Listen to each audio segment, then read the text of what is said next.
Welcome, everyone, to the L7C podcast, Buckeye edition. Today, we have the captain, Byron Mitchell, with us. How you doing today, sir? I'm doing good. I'm so excited to talk about these Buckeyes. Hey, that's what's up. That's what's up. And as always, since we're just starting the year off, Happy New Year to all the listeners out there. We hope you guys had a good holiday season, and hopefully, I know we're all back on the grind, so hopefully we all have a good 2021. Hopefully better than 2020. Hopefully. But yeah, let's get right into this. Byron, when was the first Buckeye podcast we had? Back in, was it October before the season started? Yeah, I think October. What have we been saying on the L7C podcast since day one with the Buckeyes? What was the mission? The mission was to avenge our disappointing loss to Clemson in the playoffs last year. Mm-hmm. And that was the number one mission starting this season. Mm-hmm. And the game was on New Year's Day, and Byron, tell the audience what happened. The Buckeyes whooped on Clemson for 4 quarters, and it was great. Yeah, as Byron said it, we all didn't have a blowout in our minds, but Buckeyes won 49-28, and the Buckeyes actually could have scored some more points. They left some points on the board with a pick in the end zone in the third quarter. But yeah, Ohio State 49, Clemson 28. Buckeyes finally beat Clemson for the first time in school history. And I'll tell you what, Buckeye Nation, I could speak on behalf of you, all of you. We were ecstatic. Yes, we were. Just to build up to the game itself, was very rewarding to watch that on New Year's Day. And the fact that hours before the game, they already had, when Clemson and Alabama meet in round 5, who do you have winning? Like, we don't exist. Like, they didn't have to play against a very motivated Ohio State Buckeyes. Mm-hmm, mm-hmm. All the talk of Dabo having us at 11, Dabo saying we need to Big Ten. Just the talk, and we finally got to really stick it to them. And we're just going to go over some of these players' stats. Justin Fields, for all the talk that they said Zach Wilson, the BYU quarterback, is going to go over him. Guys, Justin Fields had to remind the world just who the hell he is. Went 22 for 28, 385 yards, 6 touchdowns, 1 interception. That interception came in the third quarter when we were driving down the field and actually could have scored another touchdown. That was just a bad play. Trey Sermon, 31 carries, 193 yards, and a touchdown. Even Justin Fields had 8 carries for 42 yards. Chris Olave, CO2, was back. He had 6 receptions, 132 yards, 2 touchdowns. Jamison Williams had 3 catches, 62 yards, a touchdown. I mean, and our tight end, Jeremy Ruckert, 3 receptions, 55 yards, 2 touchdowns. Luke Farrell, 2 receptions, 11 yards, a touchdown. Byron, what clicked at the OSU offense? Was it really just Chris Olave back? Was it Chris Olave back plus seeing Clemson on the other side wanting vengeance? What do you think? I think it was a combination of a lot of things. I think it was Dabo talking shit leading up to the Clemson game. I think it was a motivation of losing to them on a last-second interception in 2019. I think that was a part of it. And I also think Chris Olave had a big something to do with it. Like, our offense just looked better than it did against Northwestern when he was out. Our passing game just looked phenomenal.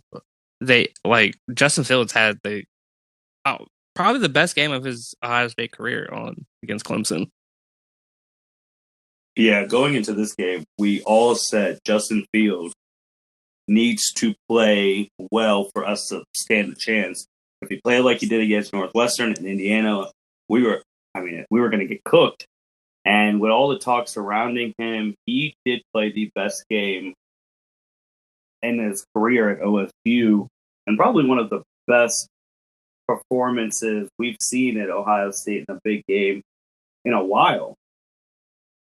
The last one I can think of is us against Alabama in the first playoffs, or us against Oregon in the playoffs. Yeah, but that was more. That was even more Ezekiel That's Elliott. true.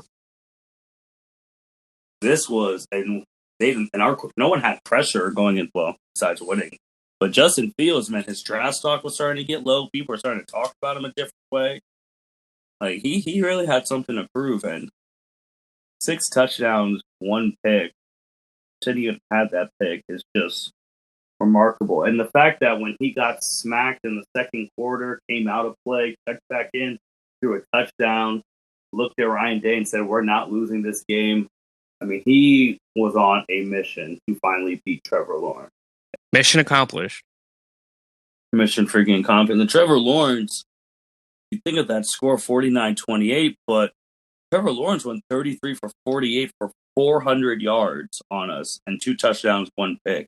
And that 1 pick was his last throw of his college career. So 400 passing yards is empty as anything you've seen. That's still 400 passing yards. The biggest thing that we've talked about was Travis Etienne getting stopped. 10 carries, 32 yards.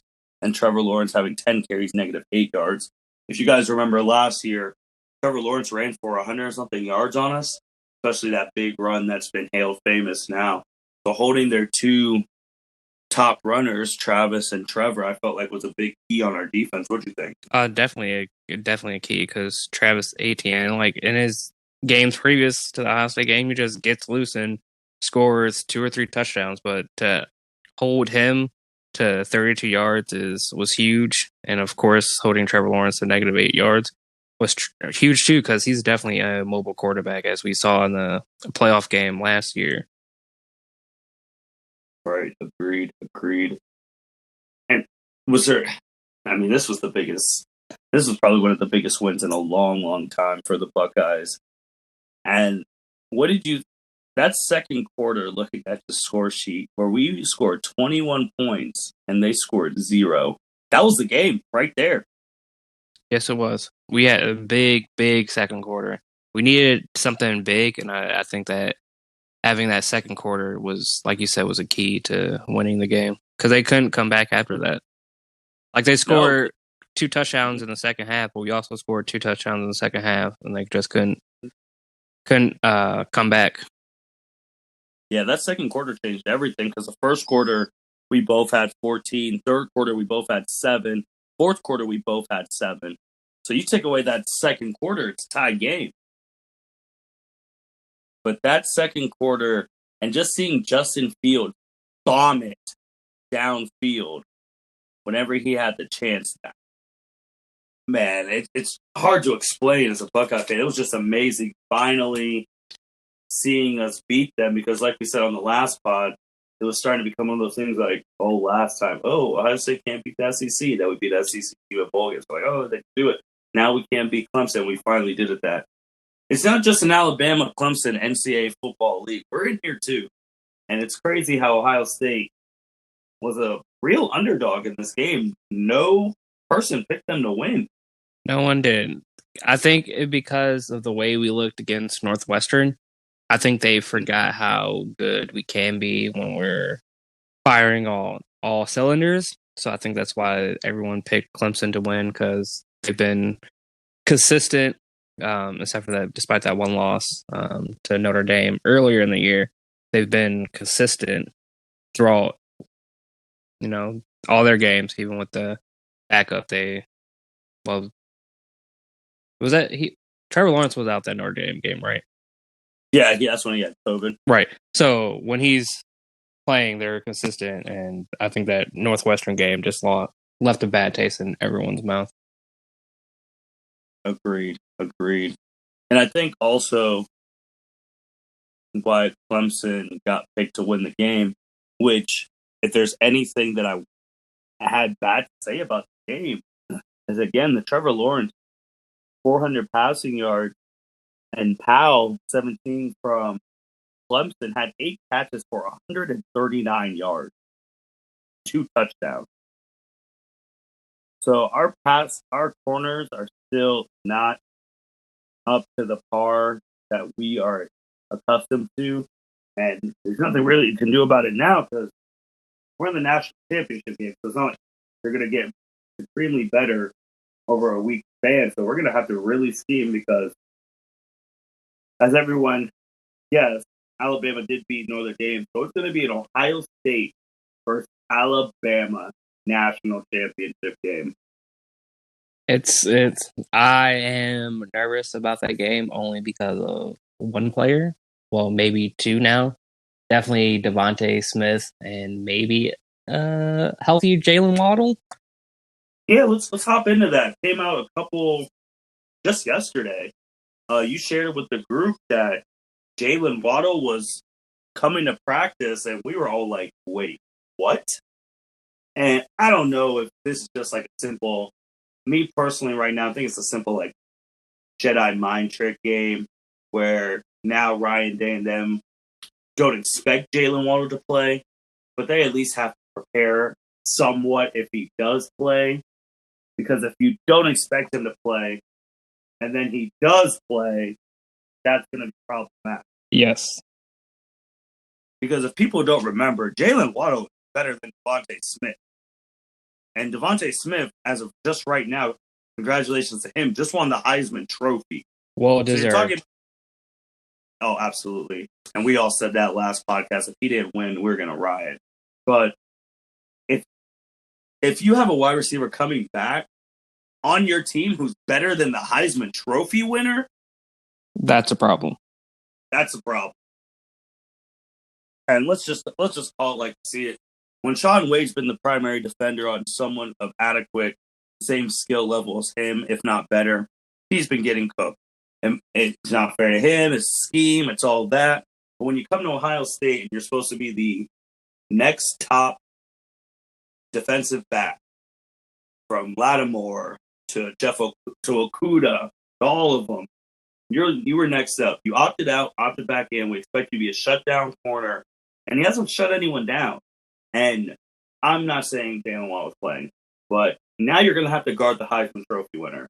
And they're going to get him open. Yes. But just with the keys to the game with that, because we're going to preview that game right now, it's a good thing this isn't basketball where it's 5-on-5 and you can get exposed if you can't really guard someone. Sean Wade can't guard Devontae Smith, but we have a front seven the linebackers and the linemen who have been balling, and they really put pressure on Trevor, didn't let Clemson get the run.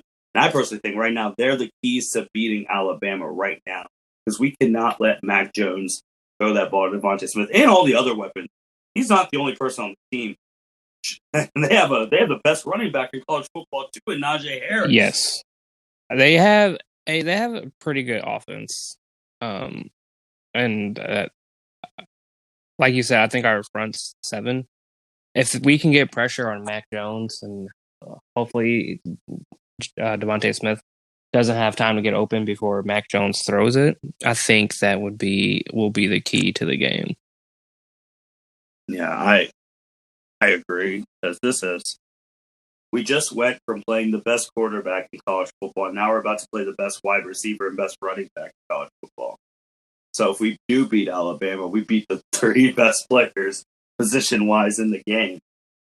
Yeah, I'm just looking at some of the Alabama stats. So Najee Harris has rushed for 1,387 yards and 24 touchdowns. And Devontae Smith, the Heisman winner, has had 1,641 receiving yards and 20 touchdowns. I mean, yeah, it's going to be tough even without Waddle. And if Waddle does play, if he's 80%, it's going to be extremely problematic. But I don't see him playing. I see this as a Jedi mind trick.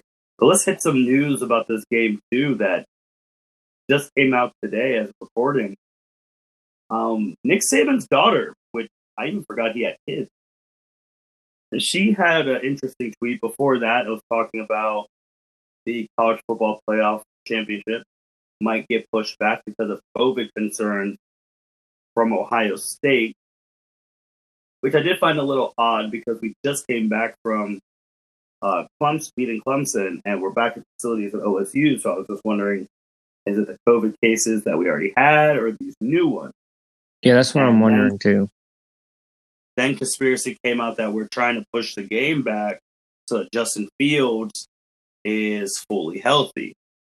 And then Nick Saban's daughter had a tweet out saying that play the game with who you have. You're going to stall for time trying to get Justin's hand healed. You didn't see us stalling for time for getting Waddle back. When you saw Nick Saban's daughter's tweet, then she deleted it because I'm pretty sure she got a call from her dad telling her to take that down. Oh, most definitely. Nick Saban don't play like that. What did you think when you saw? A, what did you think about the COVID cases? And B, what did you think about Saban's daughter's tweet? Like you said, I'm wondering if they're the past COVID cases that we had for the Clemson game, or are they new COVID cases? And if they are new COVID cases, who's out that's going to affect either our offense or defense? Because we need all the players we have if we're going to have a chance against Alabama. Yep, we need everyone. And then with Nick Saban's daughter, I'm just like, really? You don't play with COVID cases. This is a pandemic that we're in. Like, games have been canceled because there have been players with COVID, and that's just something you have to take serious. So you don't spread it to other players, and players spread it to their families. So just her saying that is just, it's not cool. Yeah, I agree. And she's not the only one who said something like this year. Dabo said the same thing about Florida State, but I think he was more mad that they actually flew in, get to the arena, then you tell them, oh yeah, you can't play. Sorry, why'd you make this wasted trip? And with her thing, as a Buckeye fan, I'm like, I don't want to push the game back. I mean, because you're saying that we're doing it to help Justin. If we push the game back, Waddle might actually play. Right. Like, I don't want to, we get a fully healthy Justin, but then you guys get a fully, like, come on. We want to play. We want this game to happen on Monday. Yes. As it's scheduled time. We don't need any delays. Let's just get this over with and let the best team win. Yeah, because we are hot right now. We just played the best game we've played all season. We don't need COVID ruining our flow of playing these games, because that ruins the rhythm. And when OSU's rhythm's been rattled, we've had our two worst games. Yep, against Indiana and Northwestern. Mm-hmm. And Northwestern, we came close to losing if it wasn't for a historic day from Trey Sermon. So yeah, and then the commissioner just came out saying that right now the game is scheduled for the 11th. There's no intention of moving it. But it's funny too, because Ohio State's in the Big Ten and Alabama's in the SEC. And they have different COVID restrictions. And that's something we didn't even talk about with the playoffs. Whose COVID rules are they going off by? Are they going off their conferences? Or is the CFP telling them things? It was never really clarified. Yeah, I think it would have to be the CFP. Since this is the playoffs, I feel like they would have the governing body over what happens. Yeah, I agree. It just was never fully spoken about. So that's just something to keep in mind. Again, we're hoping if we can't have it be Justin Fields or it's over. We shoot. At the point now, we can't even have it be Chris Olave or it's going to be close to over. So we need everyone, but those are two that we definitely cannot afford to have COVID. And then we also I don't want Alabama to have COVID too, because I don't want to asterisk on this championship if we win. Right. I feel like either way, I feel like everyone's just going to put an asterisk on this year because of COVID. But I mean, I get it, but I mean, the games were still played. We're still a champion. Yeah, we are at championship Monday, this Monday, January 11th, 8 p.m. SEC, number one team in the country, Alabama, against Big Ten champion Ohio State, number 3 ranked team in the country. You can't ask for anything more. Big Ten versus SEC in the championship game. You're going to get a lot of viewers. You're getting two of the biggest fan bases, probably the two biggest delusional fan bases too, because we know OSU fans can be crazy. Yes, they can. And now fan can be crazy. Yes, they can. It's going to be a good time. Don't know. It's in Miami, so I don't know how many fans are going to be allowed there. I did see they're charging an arm and a leg to go. Of course. But it's going to be wild because this is extra cherry because after we beat Clemson, I forgot that there was another game. Clemson was the goal all year. It was. That's why Justin came back. He said, because he didn't want that game to be his last game of his collegiate career. I mean, he didn't have a bad game, but I get it. No, his last play was a pick. And it's crazy, too, how Justin Fields came back. He was in the media outlets all summer saying, we want to play. He was fighting. He was one of the main people saying, we want to play. He was on Good Morning America. He was fighting for the Big Ten to come back. And it's crazy thinking about how we're in the national championship game. And Kevin Warren almost took this away from us months ago. He almost took this away from us months ago. And he hasn't said anything. The last appearance he had was the Big Ten championship. And we're all like, is that Kevin Warren? Yeah, because they were going to try and play us Buckeyes in the spring. Like, we would have missed this national championship game. Then it really would have been Alabama and Clemson year number 5, which is crazy how we were one of the last people to start besides the Pac-12, and we're in the title game. And it was a couple months before October. We didn't even think we were going to be here. Nope, we were just like, is it really going to happen? Because even though they announced us that we were coming back, we were still like, is this true? Because they said we were coming, and then they canceled, and they said we're coming back. They're going to cancel it again and not have a season. We came back, yeah. Well, first we were ahead of the curve doing the schedule. Then we had to be the first to cancel. Saw that no one else was canceling instead of Pac-12. Looked like idiots. They were all playing. Then we finally come back, give us no wiggle room at the 6-game minimum. We only get 5 because of no wiggle room. But then they realized, this team can go to the playoffs. Changed the rule. Beat Northwestern. Dabo, we already know. They're the 11th ranked team in the country in his book. Then beat Clemson. And then potentially beat Alabama on Monday. As Ryan said, this could be one of the greatest stories in college football history if we win. Yeah, it's definitely. It's just giving that brief of how we got here, and then to host that trophy up, can't get any better than that. Cinderella story. Because no one... No, I'm not going to say no one thought we should be here, but a lot of people thought we shouldn't be here. Oh, from all angles. I mean, we were all even ready to get on Twitter and see what Barstool, Texas A&M, Florida can't talk. They should keep hiding. All these other people are going to say that about us because we weren't supposed to be here because we only played 6 games. But here we are. We have a chance to win.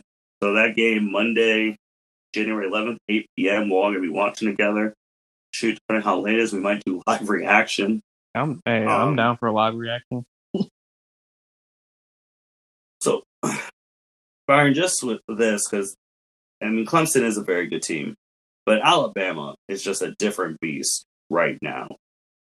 When you're looking at this game, are you seeing whoever has the ball last wins? Oh, most definitely. Like I said, I thought the Clemson game would be a lot closer than it was, but I feel like this game's going to be even closer. Because Alabama's defense is good, don't get me wrong, but I think we have a better offense than their defense. So I think it's going to be a high-scoring game. So I think whoever has a ball last is going to win. The only thing I would be concerned about with Alabama is they do have a shutdown corner. He's going to be in the top 5 of the NFL draft, and he's so good a shutdown corner that you didn't even know they had a shutdown corner because they don't throw to his side. Yeah, I remember them talking about that during the Notre Dame game. Like, no one throws at his side because he's so good at what he does. And so he'll be good. So that's strength on strength. We're going to see our best wide receiver, Chris Olave, go against him, and his name's blanking on my mind. I apologize because he's very good. But then, so they're going to be going up. But then we flip it because I think our offense can score on them. I think we can score on them. My concern is, can our defense stop their offense? They can stop them 1 or 2 down, get that interception, get that fumble. We can win this game. But if Alabama just comes out and scores every possession, that's not going to be pretty. No, it's not. Because we are going to be amped up for this. And they are too. Ryan Day will come in, probably in the black suit, buckeye tie. If Nick Saban comes in that crimson suit, I'm going to be nervous. Oh, you know he's rocking a crimson suit. It's the national championship.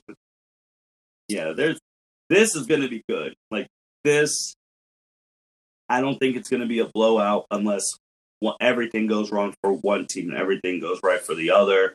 Hopefully, the refs need to stay out. Hopefully, we have no targeting calls this game. Hopefully. But I do think we can win. I do think with the way Justin Fields showed himself on New Year's Day, if we get that Justin Fields and that running attack from Trey Sermon from the past couple games he's been eating, we could beat Alabama and we could be the first national champions of this decade.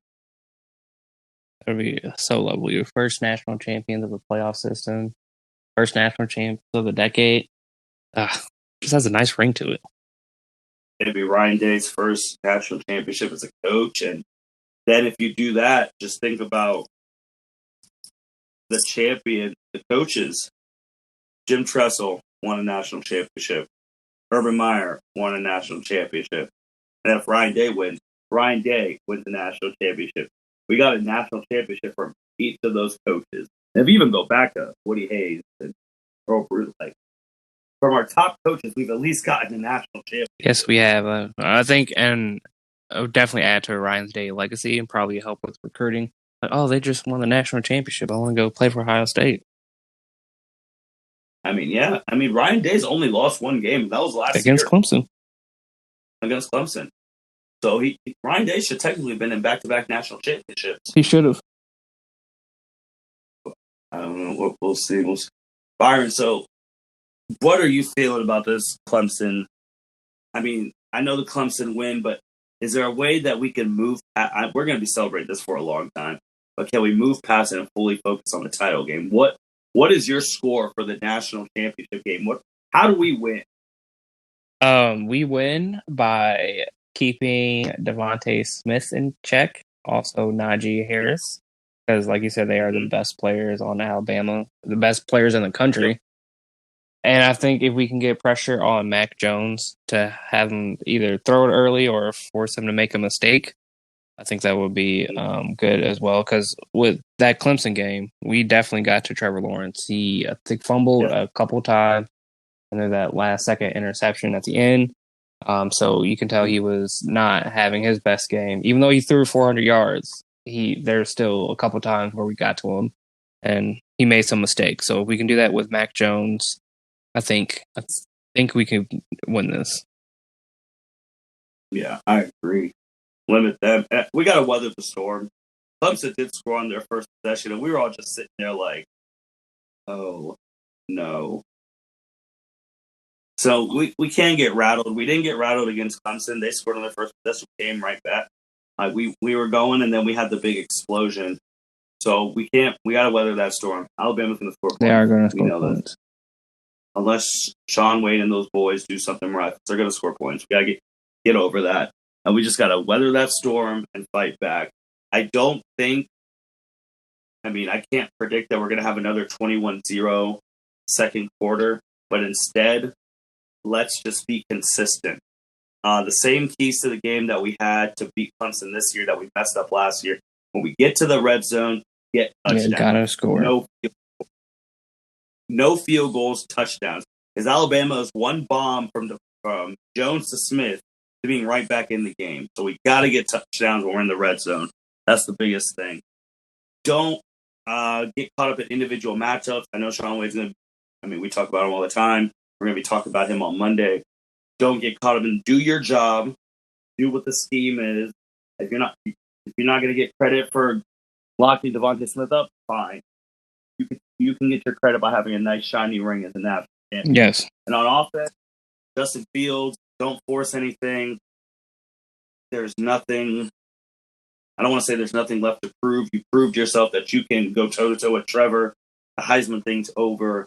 Now it's just win this championship. You're going to be a top 10 pick in the draft. Let's no throwing it up in the air willy-nilly like we did against Indiana. Let's have that Justin Fields from Clemson, have that same look in your eye. And, yeah, I think those are the biggest keys to the game. And if everything goes well, we'll be back Monday, maybe Monday night, saying how we're the national champions, and then we'll be like another one. Another one. I would love to just look back on this year and say, man, from a late start to a national championship. Yep, at 8-0. 8-0. And no one can say long because we beat the two top teams in the country, 1 and 2. And guys, even with getting to this national championship, really relish this. I mean, not every program gets to go to a national championship game. Not every program is continuously competing for a national championship like Ohio State is.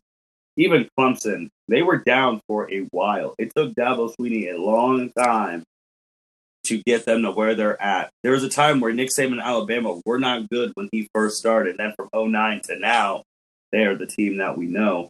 We got to enjoy these, man, because we're not guaranteed to get to the national championship every year. I mean, you guys have seen it with Urban, where we get smoked by a Purdue and an Iowa, and our season's over from a national championship. Yes. Even with Tressel, we would lose a game to Penn State or stuff like that, and then from a national championship game, it's over. So when you get there, you really got to relish it. You got to take care of business. Got to take care of business. Act like you belong there, because you definitely do. Yep, everyone who said we don't belong there, you're proving them wrong. And let's keep proving them wrong again, and let's get the damn thing. Let's win. Let's win the national championship. Let's go. Man, I'm thinking 38-35, Ohio State. I know I said no field goals, but it'll be a field goal to win it. You said a field goal to win against Clemson. No, and I smoked them, so I'm trying it again. Hopefully I say a field goal and Ohio State kills them. I'm going to go with my one touchdown score again. I'm going to say 35-28, Ohio State. Because we're the underdog right now by over a touchdown. So we're gonna see. But Byron, that's all I have, man. Is there anything else you want to hit on Clemson? We're gonna be soaking this in for a while. We were killing them with the memes. I mean, the Brutus on the Jordan meme, it was the absolute point. We all took it personally. The fan base, the players, the coaches, the alumni, the city. We took that loss personally, and it showed that. Yes, we did. I do just a couple things I want to bring up. One, I want to bring up Dabo because we didn't really talk about him. Dabo! I do respect him for sticking to his guns at the post-game press conference that he didn't regret ranking Ohio State 11.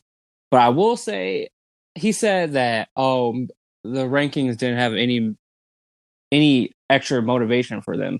It clearly did, because that was what we talked about that whole week is how he ranked us 11. So it definitely gave us extra motivation. So I'm not sure why he didn't see that. And then he said, I guess my guys I didn't have my guys practice as hard as they should have. Well, I mean, you should have, even though we only played 6 games. You said, that was enough game film it would be easy to study against them. But apparently you'd miss something. Yeah, agreed. He stuck to his guns. But I don't understand why the extra motivation thing. Man, you already should have known. We had the score in the gym all year. Right. That's why we said in October the mission was to get to Clemson. The score was on. Everyone has social media, so you could have typed in Ohio State, seen some of the videos of them working out, and see that the Clemson score was in the gym. You think we weren't coming for your guys' heads? It was do or die for us. Yeah. And you just added more flame. You lost to the 11th ranked team. First time an 11th seed made it to the college football playoff and blew out a 2 seed. Upset history. But yeah, Dabo, I mean, He's losing Trevor Lawrence. He's losing some players. We'll see what he does next year. We'll see. We'll see. I mean, I'm sure he'll next man up mentality as, Alabama and Ohio State. But it's interesting to see if they make it to the playoffs next year. As long as the ACC is weak, they will. Now, as long as they're weak, they'll make it in. What else did you want to say? You got another. And I just wanted to congratulate Chris Olave on an amazing game because I know he took that last interception very, very hard and very, very personal. And he came out with a vengeance and had just an amazing game. Yep. Chris Olave, I mean, we were all there last year. The miscommunication, the interception. And he came back. He's actually one of the first players to come back from COVID to ball out. Because usually COVID people are a little sluggish. Yep. And they really had it. Like, they weren't like asymptomatic, but had the symptoms and all that stuff. And he balled out. So, yeah, you're right. Shout out to CO2. I just love that nickname, CO2. Just, what a great nickname. Anything else? No, that's the only two things I wanted to talk about. Yeah. Well, thank you, everyone, for listening to the L7C podcast, Buckeye Edition. You heard our review of the OSU Clemson game and our preview of the OSU Alabama game. Byron and I will be watching the game together, and we will, depending on how late it is, but I think we're both in agreement. We'll do a podcast right after the game, and you'll be able to hear our raw emotions right after the game, time permitting.